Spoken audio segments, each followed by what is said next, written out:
मणिपुरी इतिहास की वारी परिंग दिसंबर 12 अनीसुब नुपी लाल हाइबसिगी मतंगसिदा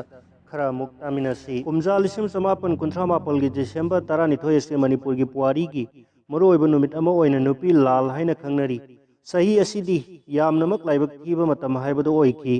सही असि नवेंबर थागी हौरकप मतम असिदा हंजिन हंजिन नोंग तासिलकी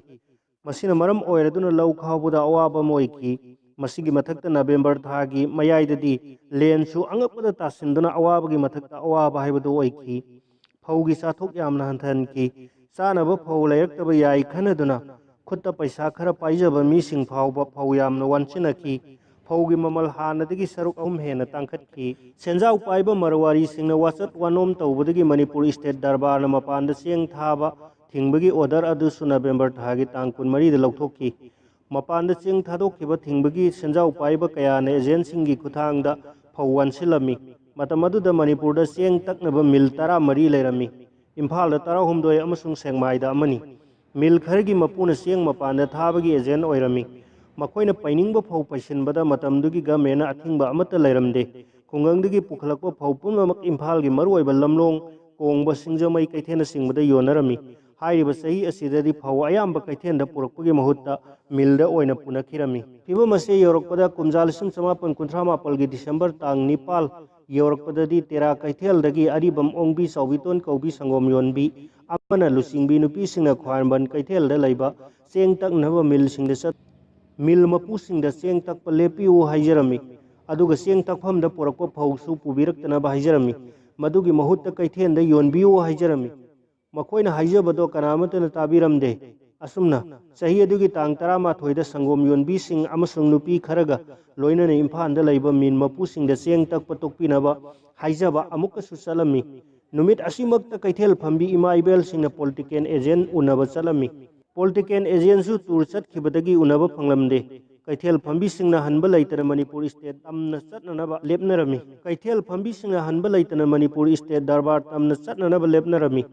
स्टेट दरबार हौजिकी ऑल सेक्रेटरिएट की बिल्डिंग असिदा ओइरमी असुमना दरबारदा लैरंबा मीसिंगदा चेंग तकपा लेभनबीरो मणिपुर की मपान चेंग थाबा तारबदी मणिपुर की मियाम सीबा तारे हाइजरमी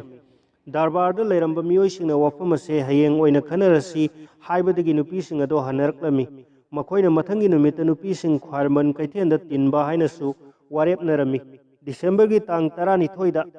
माइकई कयादगी थोमजिलक्पा नुपीसिंगना ख्वारमन कैथेनदा पुलमी मखोइना कैथेलगी थबक थना पुनमक लेपलगा पुन्ना